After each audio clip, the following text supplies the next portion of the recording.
Le carnet est ouvert sur la table de dissection. Les pages sont gonflées d'humidité. L'écriture coule. Les lettres se dissolvent en taches brunes. Il ne note plus des dates. Il note des états, liqueurs, gaz, sédiments, cendres. Mais les états se mélangent. Ils se superposent. Ils refusent l'ordre. Le temps ne suit pas une ligne. Il suit l'odeur. La raison veut des causes, des effets, des prémices qui mènent à des conclusions. La matière pourrie ne connaît que des spirales. Elle ne répond pas au syllogisme. Elle respire, elle s'effondre, elle se transforme sans demander la permission de la logique. Il observe un fragment de fruit, il y voit un théorème, une équation de transformation. Si la structure cède, alors l'énergie se libère, mais l'énergie ne se libère pas. Elle se disperse, elle devient l'air, elle devient la poussière sous ses ongles.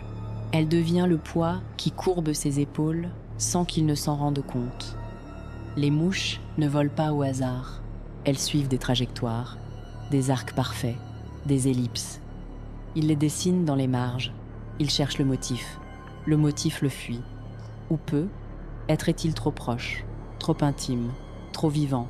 La putréfaction n'est pas un échec du système, c'est le système. Un système qui ne parle pas la langue des hommes. Il essaye de la traduire. Il aligne des formules. Il trace des graphiques. Le papier absorbe l'humidité. Les chiffres deviennent des vers. Les vers deviennent des lettres. Les lettres deviennent des silences qui bruissent. Il respire. L'air est épais, doux, fermenté. Chaque inspiration est une ingestion. Il avale les spores. Il avale les enzymes. Il avale les bactéries qui réécrivent la vie sans la lire. Sa peau s'alourdit. Ses pensées s'alourdissent. La syllogistique se fissure. Les prémices ne mènent plus aux conclusions.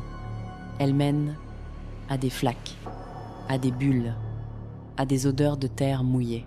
Il rit, ou il croit rire. Le son est mou. Il tombe dans le silence comme une pierre dans de l'eau stagnante. La chute ne fait pas de bruit. Elle fait de la place. Il voulait comprendre la fin. Il croyait que la fin avait une architecture, qu'on pouvait la cartographier, la décomposer, la nommer. Mais la décomposition n'est pas une architecture, c'est une libération, une dissolution des frontières. Le vivant n'est qu'un emprunt temporaire. La pourriture et le remboursement, il ferme les yeux, il ouvre les yeux. La frontière entre le carnet et la table s'efface. La frontière entre ses doigts et la chair s'efface. La raison n'est qu'une pellicule, une fine couche de verre posée sur un feu lent. Le verre craque. Le feu ne chauffe pas. Il transforme. Les équations coulent dans ses veines. Les axiomes pourrissent dans sa poitrine. Il note une dernière ligne. La raison se dissout non par erreur, mais par évidence. Le stylo glisse. La main ne le retient pas. La main fait partie du cycle. Elle nourrit. Elle est nourrie. Elle attend. Elle respire. Le silence n'est pas une absence. C'est une présence saturée, une matière dense. Un espace où les mots n'ont plus de poids. Ils ne cherchent plus la vérité. Ils la respirent. Elle entre par les narines. Elle passe par la gorge. Elle réarrange les neurones comme elle réarrange les fibres. Elle ne détruit pas, elle redistribue. La mémoire est un compost.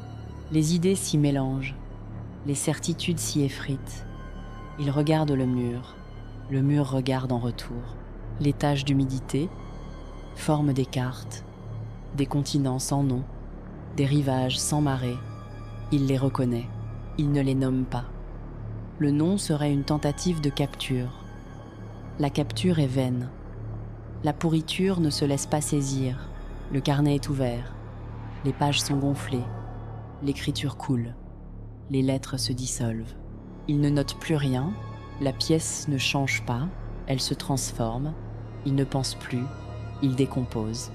Et dans le silence humide, une vérité simple, sans axiome, sans preuve, sans fin, tout revient, tout se mêle, tout pourrit, tout recommence. Sans chronologie, sans fuite, sans raison, Juste l'odeur, juste le souffle, juste la logique de ce qui se défait. Merci d'avoir partagé ce cauchemar. À très vite dans l'ombre du prochain secret.